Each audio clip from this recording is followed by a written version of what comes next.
អ្នកទាំងអស់គ្នាធ្លាប់ដឹងហើយថាស្មាន AI ជួយធ្វើរបាយការណ៍អ្នកទាំងអស់គ្នាដែលបំលែងពីសំឡេងដូចជាអត្ថបទនៅក្នុងការប្រជុំនឹង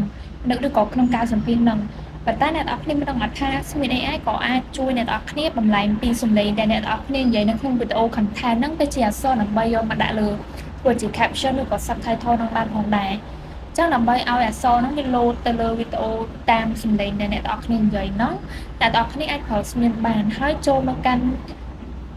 setting របស់អ្នកទាំងអស់គ្នាហើយអ្នកទាំងអស់គ្នាអាចកន្លែងនេះបន្ថែមពីស្មានហ្នឹងអ្នកទាំងអស់គ្នាអាចជ្រើសរើស studio ចឹងសម្រាប់កន្លែងហ្នឹងវាតម្រូវឲ្យអ្នកទាំងអស់គ្នាជ្រើសរើសវីដេអូរបស់អ្នកទាំងអស់គ្នាដើម្បី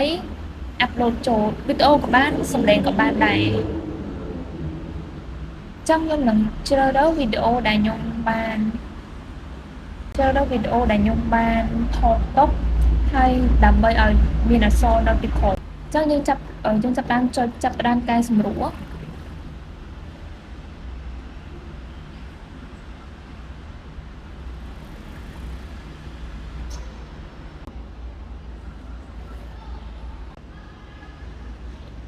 ចឹងដូចដំបូងឡើយវា load មកចឹងថា subtitle នៅបង្ហាញនៅពេលដែល transcribe រួចរាល់ចឹងន័យថាវាកំពុងត processing យើងធ្វើការរងចាំវាបន្តិចទៅកុំអានភ័យព្រោះអត់ចេញអក្សរមកចឹងណា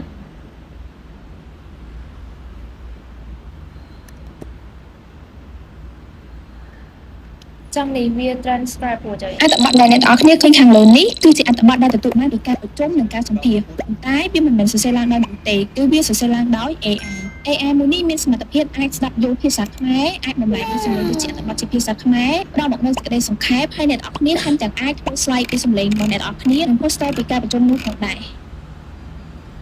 ចឹងបន្ទាប់ពីបានប៉ុណ្្នឹងហើយអ្នកទាំងអស់គ្នាអាចធ្វើការកែលើនឹងបានកន្លែងណាខុសហើយចាំ export ក៏បានដែរឧទាហរណ៍កន្លែងនេះវាដាក់វា load ទៅតាមពាក្យដែលយើងនិយាយហ្មងចឹងបើករណីថាខុសពាក្យតិចតួចអីយើងកែលើនឹងហើយចាំយើង export ឬក៏ export ហើយយកទៅកែតាមក្រោយក៏បានដែរ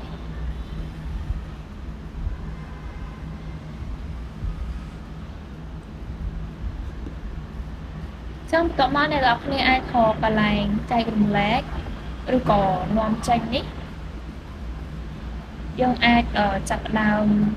render ហ្នឹងទៅដើម្បី edit ហើយអ្នកទាំងអស់គ្នាអាចចូលទៅកាន់ CapCut ដែលអ្នកទាំងអស់គ្នាប្រាក់រដូវឬក៏កម្មវិធីកាត់តណាក៏បានដែរដែលអ្នកទាំងអស់គ្នាធ្លាប់បានប្រើពីមុនចឹងណាចឹងយើងដំបូងឡើយជ្រើសរើសវីដេអូ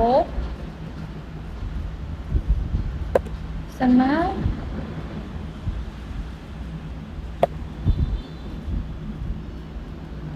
ហើយបន្ទាប់មកយើងអាចធ្វើការ import